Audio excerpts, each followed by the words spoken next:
Every once in a while, there's a book that really just leaves me speechless.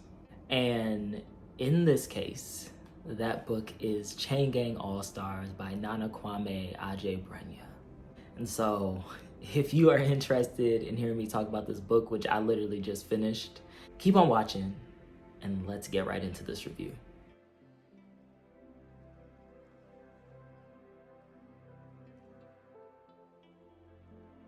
This is a book that I didn't necessarily even intend on reading. I remember when it came out, which was very recently, I had seen the physical copies of the book. We had gotten a couple of copies into the bookstore.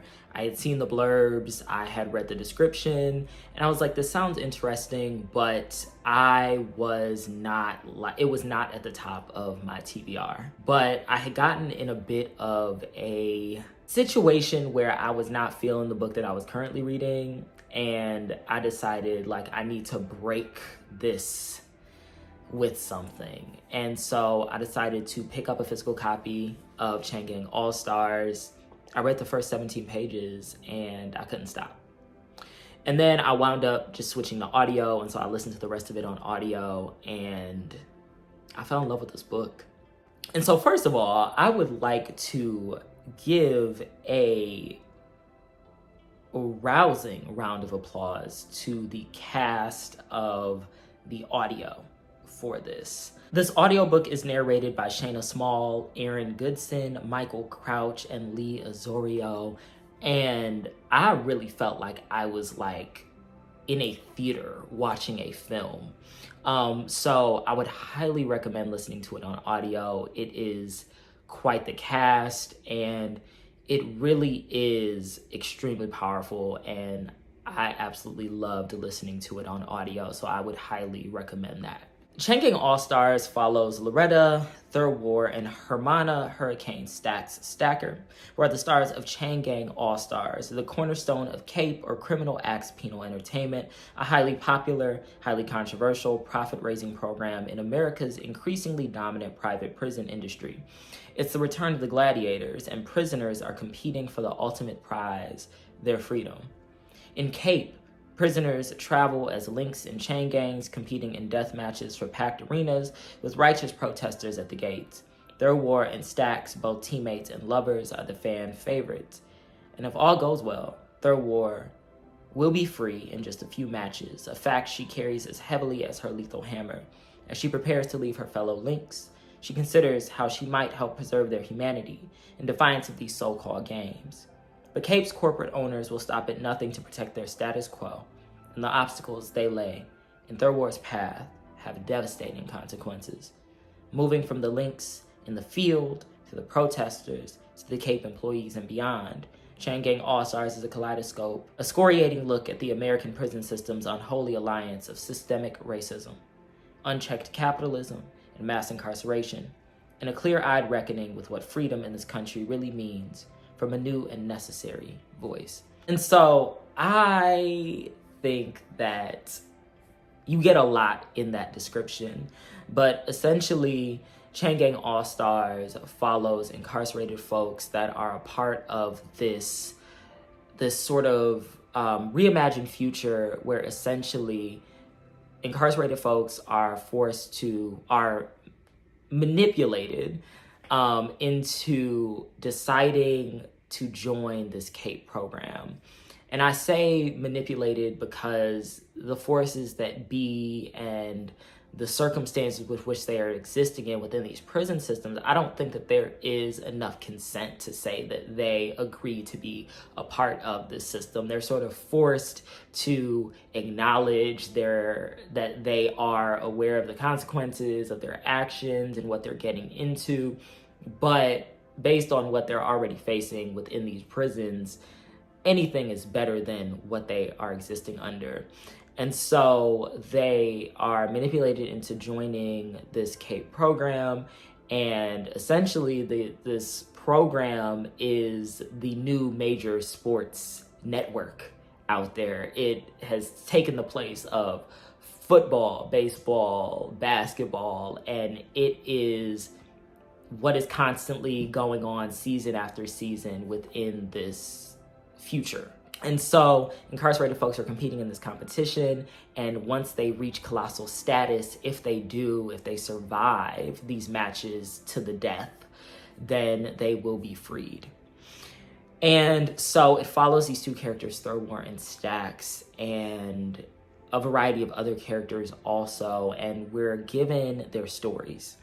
And so I feel like Chain Gang All-Stars really gives voice to incarcerated folks. The ones that are guilty of their crimes, those that were simply acting in self-defense, those that committed crimes when they were teens, and some that were even downright innocent and just are existing as poor folks, poor marginalized folks within America.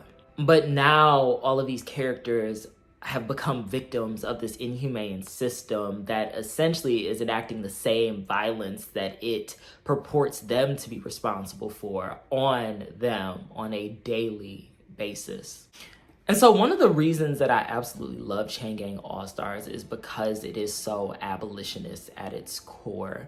And I had recorded this video a couple of times because I was trying to find the right words and really trying to process what I had read. And then I wound up going to the Stax Pod and listening to the episode that she has with the author of this novel. And listening to that, I gained so much clarity. And a lot of the stuff that I had originally said in previous recordings of this video, he actually says within the interview. And so he says that when he wrote this novel, it really reinforced and undeniably showed him that he was an abolitionist. And prison abolition is something that people are talking a lot more about, but it is not some new idea. I had read Our Prison's Obsolete by Angela Davis a couple of years ago, and Angela Davis has been a prison abolitionist for decades. And there have been countless activists that have been working towards the prison abolition cause for decades. And so it's not anything new, but I will say that within literature, within fiction literature, there are not a lot of authors that are really trying to tackle an issue like prison abolition. But I will say that I am overjoyed every single time an author decides to talk about prison abolition. Our Prison's Obsolete, you get the YA book Punching the Air by Zoboi and Yusef Salaam. And every time I read one of these books, whether it's YA, whether it's nonfiction, whether it is fiction, I am just overjoyed to see that there are authors that are trying to push forward and really challenge the status quo, because you have all of these authors that are coming out with books that proclaim to be anti-racist and proclaim to be doing radical work. But if you are not on the wave of abolition, if you are not trying to push towards abolition within society, I think that you are behind the curve. I don't think that your work is challenging things enough. And I know that may be something that some people may disagree with, but we're in a new age where people understand what's going on in the world. And so now we need to work towards that change. And, we don't want to be waiting around hundreds of years, decades more, generations more for that change. And so even though I understand that things like that may not happen in my lifetime, I think that the authors that are doing this work have hope that at some point things like that will happen. And so you get characters like Mari within Chain Gang All-Stars that are abolitionists, and you get characters that are complex when discussing abolition and how they sort of even grapple with some of the personal hurt that they faced with their abolitionist beliefs. And so at one point, the character Mari, whose father is actually imprisoned and was a part of this CAPE program and died, says, "I'm an abolitionist, which means I'm interested in investing in communities to address problems rather than carceral answers that don't serve communities at all. Murderers and rapists do great harm," Mari said, "but the carceral institutions in this country do little to mitigate that harm. In fact, they do more harm to individuals and communities. The carceral state depends on a dichotomy between innocent and guilty, or good and bad, so that they can then define harm on their terms in the name of justice and administer it on a massive scale to support a capitalistic, violent, and inherently inequitable system. And so you get this character, Mari, who has this language to describe what abolition is and why prisons should be abolished. And she also is grappling with the fact that her father did great harm to her, but she still loves him. And she still believes that the system is unjust, that it did more harm than good to her father. And so she is actively fighting to abolish the system. And it continues on and said, and though this was what she said and had said so many times, a part of her even then understood what this reporter was getting at. There were some people who she did not think should be released. Her father had been one of them. You've got that complexity where you have to grapple with that personal versus understanding the greater goal, versus understanding that though there are people, and people who are abolitionists, and when you tackle the topic of abolition, people will bring up these singular cases about, the harm that certain people did. But what good is the prison system doing? It's just enacting more violence. It's not helping people who committed crimes and had mental health issues. So many people within the prison system have mental health issues. You have people that committed crimes because of homelessness.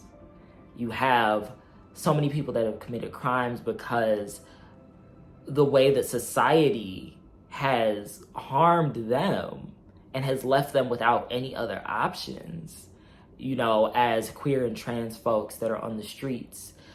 There is a new film that actually just came out, and it's available to stream on HBO, and it's called The Stroll, and it talks about how trans sex workers are thrown into prison. It talks about like the police sweeps where they literally would just, in the 3-strike rule, that would just land so many trans women in prison. You see things like that, and when you really understand it from that lens, it really is hard to continue to defend this prison system. Another thing that I absolutely love, in addition to that, is the characters Thurwar and Stacks. These are two queer women that are incarcerated, and there is so much. They form these relationships with their chains.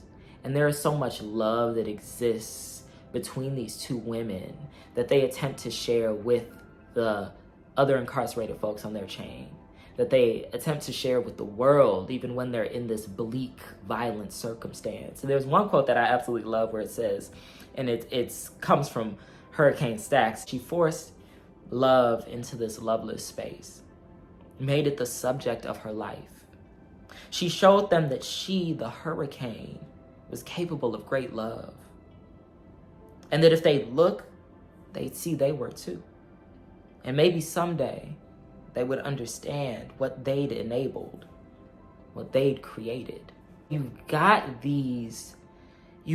this level of humanity that is given to these incarcerated folks that we often don't see. We're able to get a look into their lives. We're able to get a look into their past, not in a way to necessarily even justify their actions, but to see them as people. And so I think that it's absolutely beautiful when you understand Stacks, when you hear Stacks' backstory.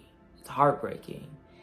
When you read about Thurwar and see like the regret that she has for her actions, but yet, this system is continuing to punish her and forcing her to kill as a punishment for the death that she caused. I don't even think that it's necessarily that far-fetched, and the author actually talks about this in the interview on the Stacks pod, where it's like this world is not completely like imagined. There is so much reality in this. There are so many parallels to reality. And I think one of the particular parallels is the way that you see capitalism exist within this space. And so you get these trademarked products throughout this novel where the links are wearing or they're using sponsored products and companies are sponsoring them. And their promotion of these products actually increases the popularity of these items like mattresses, different clothing brands and products. You see the way that these systems are just made to increase wealth at the top, meanwhile harming those that are at the bottom. And so there's one particular quote, and y'all, I love so much that this novel is absolutely wonderfully written. And it says, it's actually towards the end, and you really get like this revelatory moment, I will say. It says, the game masters watch. They were the board of directors, but also they were more. They were deal makers and wardens and politicians and owners, and they lived in a rarefied version of the world, a space above for them alone. They sat and drank champagne to their philanthropic heart's content. They watched a game they'd won already, many times before. And then the audience is so complicit in this. Like they're buying these products that are being sold by these companies. They're watching these games. They're spending hundreds of dollars, just like front row tickets to an NBA game, just to watch these incarcerated folks murder each other. And sort of that spectacle of death that you see in this novel. There's just so many layers to this story. I will say that even with the ending, and I would never call the ending satisfying, it really stuck with me also. And so while this novel is not 100% perfect, I think that it is doing the work that so many other people are not. And I really want to commend the author for doing this sort of work. This is necessary work. This is something that I want to see from more fiction authors. And so I think that Chain Gang All-Stars, it really made me reflect. And it made me want to see more authors challenge the status quo and really be a little bit more radical in their work. So I'm excited to see more people read Chain Gang All-Stars and read it and begin to understand what abolition is, because not everybody's going to want to start with reading a nonfiction text. So, but I would highly encourage everybody, if you do read Chain Gang All-Stars, to read books like Our Prison's Obsolete by Angela Davis, to read Freedom is a Constant Struggle by Angela Davis, to read Punching the Air. If you have teenagers, purchase them, Punching the Air by Zoboi and Yusef Salaam. There are so many books that really are out there that tackle these topics. And I think Chain Gang All-Stars, it adds to that mix. Don't be afraid to start this conversation. Don't be afraid to really talk about abolition as something that we need to work towards. And so shout out to this author. I would highly encourage all of y'all to listen to the Stacks Pod interview. I think that it does a phenomenal job I think it's a phenomenal discussion between the author. I would encourage everybody to read Chain Gang All-Stars. I listen to it on audio, but I also think that it is a great physical read also. Everybody definitely check out Chain Gang All-Stars and let me know what you think. Drop in the comments below whether or not you plan on adding it to your TBR, whether you've already read it. What are your thoughts? I will catch you on the next video, and always remember that you are loved.